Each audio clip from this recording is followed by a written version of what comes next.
Pedro Figari nace en Montevideo el 29 de junio de 1861, hijo de padres genoveses radicados en el país.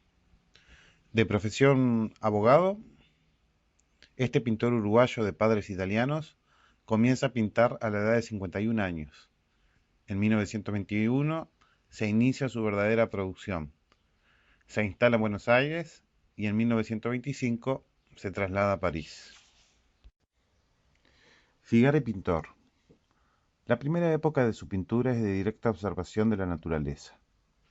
Figari se apoya para su pintura en los grupos étnicos originarios, en los negros esclavos de la colonia y en los grupos humanos más modestos. Expresa en la obra un rechazo por la mediocridad burguesa y por el subdesarrollo fomentado por los grupos de poder. Él quería pintar la leyenda, como decía, la leyenda rioplatense, pero pintarla en términos modernos, en términos absolutamente novedosos, tanto que él no chata ninguna corriente. No hay dos párrafos de él diciendo yo soy impresionista o yo soy esto, yo soy lo otro, nada. Pintaba como salía y como él creía que era la visión que debía tener de ese pasado que lo mira con unos ojos realmente de un hombre moderno de la época. Figari filósofo.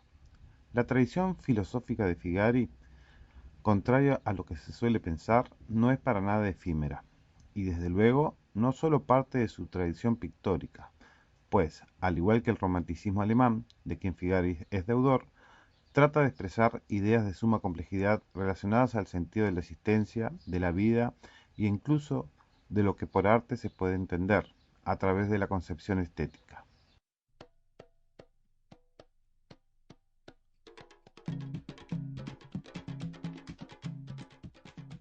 Las últimas décadas han ido cubriendo bien la faceta del pensador. Hay reediciones sobre el tema del caso Almeida, el trabajo de Anastasia, el trabajo de Rosa Abril. Son todos trabajos bien interesantes sobre el Figari pensador, ¿no? Y en muchos de ellos, como este último, con un vínculo muy fuerte entre las distintas facetas.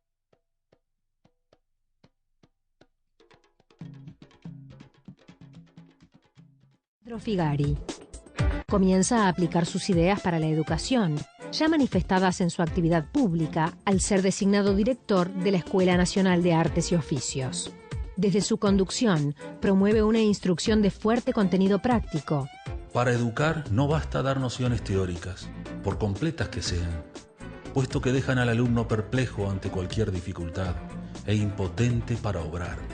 Su propuesta educativa integra las artes con la industria, adelantándose a prestigiosas experiencias inspiradas en la misma filosofía, como la escuela de la Bauhaus en Alemania. Tras 2 intensos años, renuncia a su cargo ante las permanentes trabas que enfrenta su proyecto. En las primeras décadas del siglo XX, un educador uruguayo, Pedro Figari, hace un planteo pedagógico que, si bien recoge el postulado moderno de la formación de ciudadanía vinculada a la producción, lo hace desde una perspectiva diferente a la mera formación de obreros disciplinados.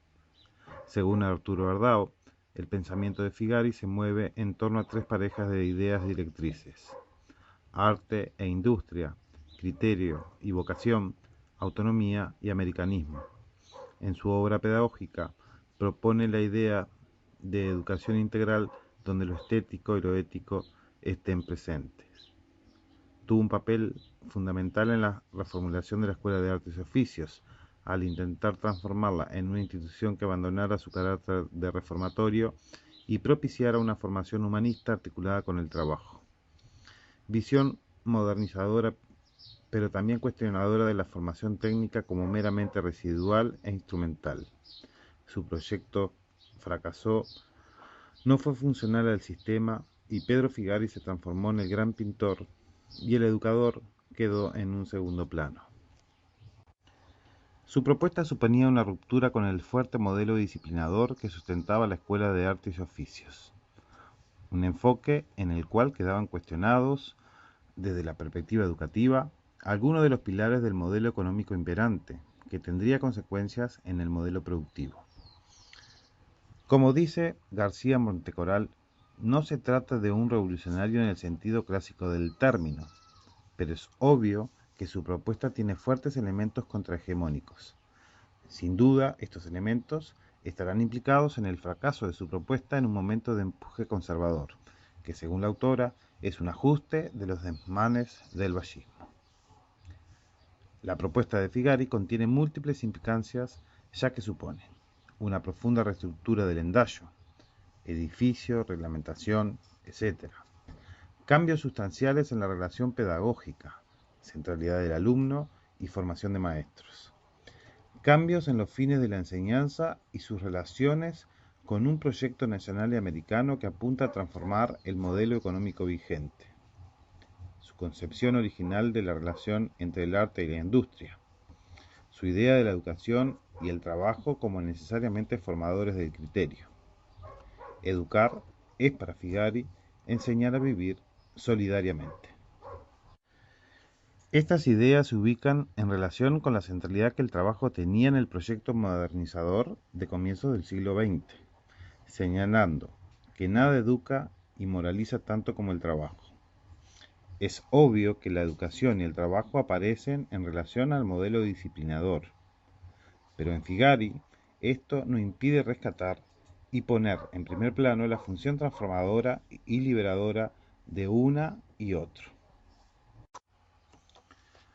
No es de extrañar que la integralidad de su propuesta pedagógica, articulada en torno a los ejes que hemos venido señalando, no cuajara en el modelo político, económico y educativo que se consolidaba en el país, ya que Figari daba cuenta acerca de la necesidad de que la formación de obreros y artesanos no estuviera divorciada del carácter emancipador del trabajo y la educación del arte y la industria. A tal punto era integral su concepción de la enseñanza industrial que la propone como base de la instrucción pública. La derrota de Figari, señala Sanguinetti, proviene de dos visiones distintas. Una que concibe la escuela sin taller, la formación teórica, y la otra del doctor Caviglia, quien sostiene una enseñanza industrial de rápidos beneficios. Ya se había producido un distanciamiento con su amigo Valle y Ordóñez, que pensaba en la formación de academias de arte, dentro de una concepción neoclásica, independiente de talleres para obreros. Preocupaba a Figari una concepción que contribuyera a la extrema división del trabajo. Pero indudablemente, un proceso de industrialización en el marco de una economía fordista que no apuntó a la autonomía de nuestros pueblos, vería con recelo esta constitución de una subjetividad que superara las visiones caritativas de capacitar a los pobres y que supusiera la autonomía moral, ética, que propiciara otra ciudadanía. La ciudadanía, como la concibe Figari, es mucho más que la estrecha visión del elector. La educación, más que la construcción de una sola clase media que aportara a los funcionarios para acrecentar el estado benefactor que se empezaba a conformar. Las fuerzas conservadoras lo sabían. Sabían, como lo saben hoy, que una educación integral que apunte al conocimiento de sí mismo, a la comprensión de la dimensión humana, al compromiso con el ambiente, generará procesos de transformación. Figari se fue a cuarteles de invierno tras haberse hecho muchas preguntas, tras haber batallado por una utopía que iba a contrapelo de las líneas económicas y políticas fundantes del nuevo modelo de Estado. En el período que allí se inicia, se manifiesta el pintor, quien reivindica en su arte lo que ya había manifestado en su obra educativa. Me he acostumbrado a mirar con admiración, con reconocimiento y enternecido el pasado nuestro.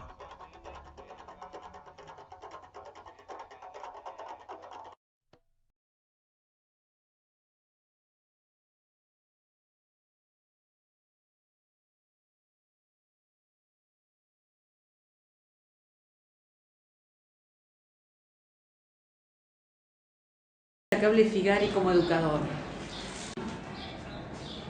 Básicamente él propone varias innovaciones, desde su concepto de sujeto de la educación, que entiende que debe ser una persona que sea dueña de su aprendizaje, de cierta manera, que aprenda a partir de la experiencia, que construya su juicio, que construya sus valores, que construya sus conocimientos a partir del propio hacer, desde una redefinición de lo que debe ser la formación también de las personas que se dedican a educar, ¿sí? Desde una redefinición de lo que debe ser el aula, de lo que debe ser la estructura edilicia de un lugar donde se pretenda educar, ¿sí? Desde lo curricular también. Él propone como varias innovaciones que fracasan en realidad, porque cuando Figari presenta toda su propuesta pedagógica de innovación, es de cierta manera revolucionaria y se contrapone al discurso hegemónico de ese momento, de las políticas educativas, de las políticas de Estado. Entonces, lo que él propone no conviene, porque apuntan a la formación de un hombre que se transforma a sí mismo en interacción con el medio ambiente y que defiende también la idiosincrasia de los americanos, del ser americano, en contraposición del modelo europeo que se trataba de aprender con H en nuestro país y en la región. Entonces, su modelo, que es innovador, que es revolucionario, fracasa, ¿sí? Por eso es que él, cuando llega a acceder a un cargo dentro de la Escuela de Artes y Oficios, termina renunciando, termina pudiendo estar simplemente 2 años en él, porque no puede, entiende que no va a tener como un eco, el eco que necesita para que ese proyecto se lleve a cabo, ¿sí? Inclusive quienes eran sus amigos dentro de la política, el ámbito político, dentro del partido de gobierno en ese momento, Partido Colorado, terminan dándole la espalda, porque él mismo dice, hablando de Valle y Ordóñez, él dice, crea los liceos porque necesita votantes, ¿no? Y los lleva al interior, donde la gente simplemente va a acceder a ese legado cultural que les está ofreciendo sin cuestionarlo, ¿no? Entonces es más fácil crear más liceos y llevarlos al interior para seguir teniendo adeptos, que realmente cambiar la estructura de la educación uruguaya en lo que ya estaba, como era la Escuela de Artes y Oficios. Propone muchas cosas Figari, pero no tienen andamiento. Sinceramente, creo que fue un intento fallido de reforma educativa, ¿no? De implantar una nueva pedagogía que se podría como comparar capaz con la pedagogía propuesta por Dewey, ¿no? Del arte y la experiencia, formando parte de lo que es construirse como persona. Cuando aparece Figari con sus ideas revolucionarias, propone esto, propone un hombre que se empodere de su propio juicio, de su propio concepto del mundo, de su propio hacer, ¿no? Mediante el trabajo en el propio medio donde vive. Entonces, el hombre pasaría a ser dueño de sí mismo y dueño de cierta manera de su futuro, de lo que pueda construir de su futuro. Esto no servía. ¿Y de qué manera influye el pensamiento de Figari en la educación técnica hoy? Capaz que lo que queda de esta idea de Figari, de estas ideas de Figari, es básicamente la idea de la experiencia y de la acción, en el taller. Más que nada la idea del taller, del aprender haciendo, ¿sí? Que está presente en el currículo, está presente en los diferentes planes que hoy existen en la escuela técnica. Todos tienen un componente importante de taller, un componente importante de elaborar proyectos, de intentar resolver problemas que tienen que ver con la vida práctica, con la experiencia cotidiana, con el mundo del trabajo, intentar formar personas que estén preparadas para introducirse en el mundo del trabajo. Esos lineamientos creo que están presentes, ¿sí? En lo curricular, es decir, están enunciados. Ahora, por otro lado, me parece que falta un componente esencial, que es el componente estético que planteaba Figari. Ese creo que no está presente, por lo menos en lo que yo conozco hoy por hoy de mi experiencia en las escuelas técnicas, ¿no? Creo que no está presente el componente estético, porque él, además de darle esta importancia a la experiencia, Figari nos habla del arte como un campo mayor inclusive que la educación. la educación comprendida dentro del campo del arte. El arte como la experiencia, la capacidad del hombre de crear, la capacidad de transformar el medio, de poder dar una impronta original a cualquier actividad que realice, esto que tiene que ver con el campo del artístico y con la construcción de un juicio estético. Esto no está presente en la escuela técnica hoy. De hecho, hay solamente 2 experiencias de escuelas técnicas que están basadas en la formación artística propiamente, disciplinas artísticas, una en Montevideo y otra en Artigas, pero más allá de estas experiencias puntuales que quedarían como alejadas, no está presente el componente estético en toda la actividad de la escuela técnica, como lo que proponía Figari. Volviendo un poco a la escuela técnica, él enuncia algunos preceptos de Figari, enuncia, es decir, dice, no cumple exactamente, porque no está como todavía instaurada la idea de construir en colectivo, de que hacemos las cosas como un conjunto, como un colectivo de gente, que también era una idea que Figari insistía bastante, el tema de las cooperativas, de los colectivos de aprendizaje, la solidaridad, eso por un lado. Y por otro lado lo que decía de que falta el componente estético a lo largo de toda la malla curricular del programa de UTU.